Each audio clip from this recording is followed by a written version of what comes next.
स्वामी तिन्ही जगाचा आई विना भिकारी अशी उक्ती प्रचलित आहे. परंतु एका आईचे आकस्मिक निधन झाल्यानंतर मुलींनी दुःख व्यक्त करण्याचे सोडून प्रथम प्रॉपर्टीसाठी हट्ट धरल्याने गोंधळ उडाला होता. अखेर पोलिसांनी मध्यस्थी करून अंत्यसंस्कार करण्यात आले. 3 दिवसापूर्वी सेवानिवृत्त पोलीस जमादाराच्या पत्नीचे छत्रपती संभाजीनगर येथील रुग्णालयात उपचार घेत असताना निधन झाले होते. निधनाची वार्ता 2 मुलींनाही देण्यात आली. आई रुग्णालयात मृतावस्थेत असताना मुलींनी वडिलोपार्जित प्रॉपर्टीचे अगोदर हिस्सेवाटे करा, नंतर अंत्यविधी करा असा अट्टहास केला. या अट्टहासामुळे नातेवाईक थक्क झाले. अखेर साखरखेर्डा पोलीस स्टेशनपर्यंत हे प्रकरण गेले.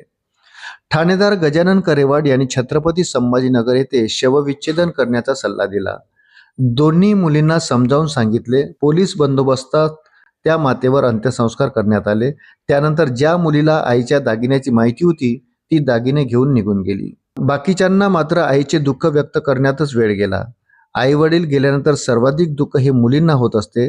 लहानपणापासून तिने पालनपोषण करून वाढवलेले असते. आईची माया ही मुलींमध्ये जास्त असते हे सर्वश्रुत आहे. परंतु हा प्रकार पाहून सर्वांचीच मने हेलावली. आईच्या अंगावर 25 ते 30 लाखाचे दागिने होते. अशाच नवनवीन अपडेटसाठी व्हिडिओला लाईक आणि चॅनलला सबस्क्राईब जरूर करा. धन्यवाद.